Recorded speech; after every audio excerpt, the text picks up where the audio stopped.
할렐루야. 오늘 하루를 주님께 드립니다. 사도신경으로 나의 신앙을 고백함으로 금일 첫 예배 시작합니다. 나는 전능하신 아버지 하나님, 천지의 창조주를 믿습니다. 나는 그의 유일하신 아들, 우리 주 예수 그리스도를 믿습니다.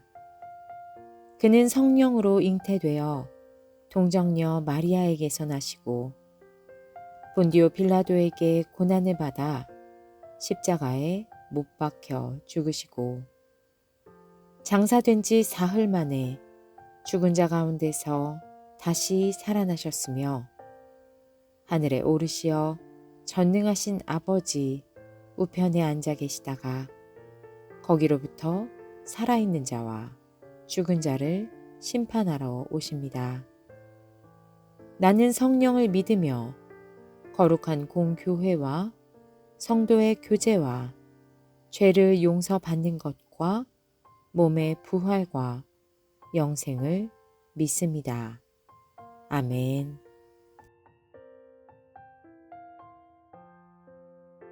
주께서 가르쳐 주신 기도 드릴 때에 마음을 다하여 기도하시기 바랍니다. 하늘에 계신 우리 아버지, 아버지의 이름을 거룩하게 하시며 아버지의 나라가 오게 하시며 아버지의 뜻이 하늘에서와 같이 땅에서도 이루어지게 하소서. 오늘 우리에게 일용할 양식을 주시고 우리가 우리에게 잘못한 사람들을 용서하여 준 것 같이 우리 죄를 용서하여 주시고 우리를 시험에 빠지지 않게 하시고 악에서 구하소서. 나라와 권능과 영광이 영원히 아버지의 것입니다. 아멘.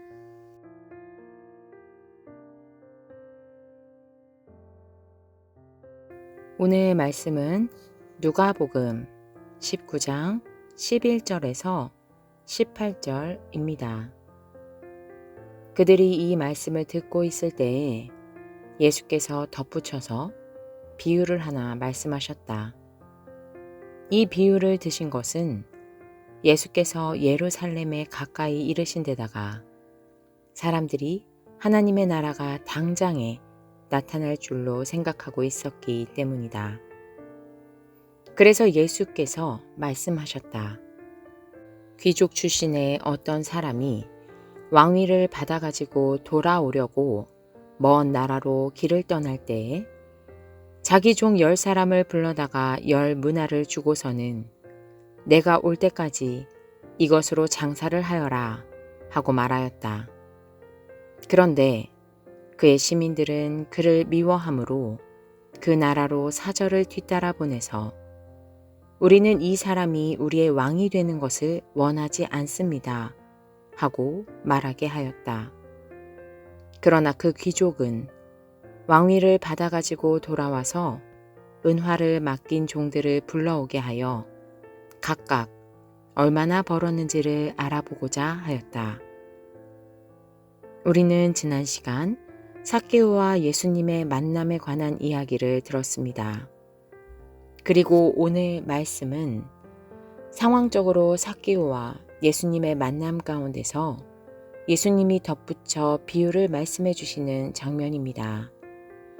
예수님이 예루살렘에 가까이 와 계셨다는 표현은 이곳이 여리고라는 것을 아는 사람이라면 다 의아할 것입니다. 교통수단이 발달해 있지 않은 상황에서 예루살렘까지는 27km 정도 남아 있습니다. 더군다나 해수면보다 250m 정도 낮은 여리고에서 해발 750m의 고지대인 예루살렘을 가는 여정은 정말 만만치 않기 때문입니다. 이러한 거리에도 불구하고 예루살렘 가까이 와 계셨다는 표현은 의미심장합니다. 이제 주님의 순례 여정의 막바지에 이르렀습니다. 여리고에서 삭개오를 만나고 이러한 비유를 말씀하시는 모든 장면은 예루살렘 입성 전 마지막 사역으로 나타나고 있습니다. 이제 곧 임박하게 예수님께서 고난과 죽음의 시간을 앞두고 계신 것입니다. 따라서 더욱 의미심장하게 이 말씀을 들을 수밖에 없습니다. 그리고 이어서 누가복음 기자가 언급해 줍니다. 사람들이 하나님의 나라가 당장에 나타날 줄로 생각하고 있다. 이런 상황에서 주님께서 비유를 말씀하시는 것입니다. 역사적으로 많은 사람들이 예수님의 이 비유를 종말의 때, 마지막 심판 때에 일어날 것에 대한 비유로 여겨왔습니다. 그러나 누가복음 기자는 예수님 시대, 지금 이 복음서를 받아들고 있는 자들의 시대, 또 지금 우리 시대 사람들에게 현재의 말씀으로 이 비유를 듣게 하려는 의도입니다. 심판에 관한 모든 말씀은 분명 미래적인 일에 대한 이야기임에 틀림없습니다. 그러나 그 말씀들은 반드시 오늘을 거쳐갑니다. 따라서 오늘 우리가 살아가면서 새겨야 할 메시지가 됩니다. 주님은 공생애의 마침을 앞두신 예루살렘에 거의 다 이르신 상황에서 우리에게 말씀을 주십니다. 비유의 시작은 이렇습니다. 자기 종 10사람을 불러다가 10문화를 주고서는 내가 올 때까지 이것으로 장사를 하여라 하고 말하였습니다. 임무가 맡겨졌습니다. 그런데 놀라운 것은 시민들이 그를 미워합니다. 그래서 우리는 이 사람이 우리의 왕이 되는 것을 원하지 않습니다. 라고 말합니다. 이것은 너무나 현실적인 문제입니다. 그렇지만 이와 상관없이 그 귀족은 왕위를 받아가지고 돌아옵니다. 그리고 그들이 맡은 임무를 잘 수행했나 확인합니다.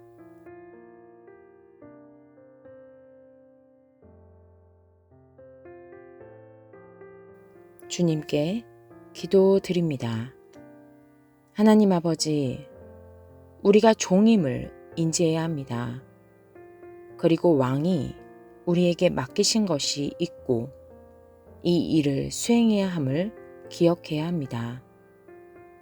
주님은 아무리 세상이 싫다 하고 막으려 해봐도 때가 되면 돌아오십니다.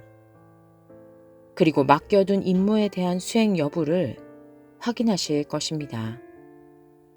그래서 이는 미래이지만 오늘의 이야기입니다.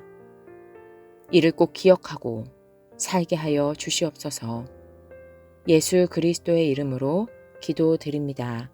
아멘.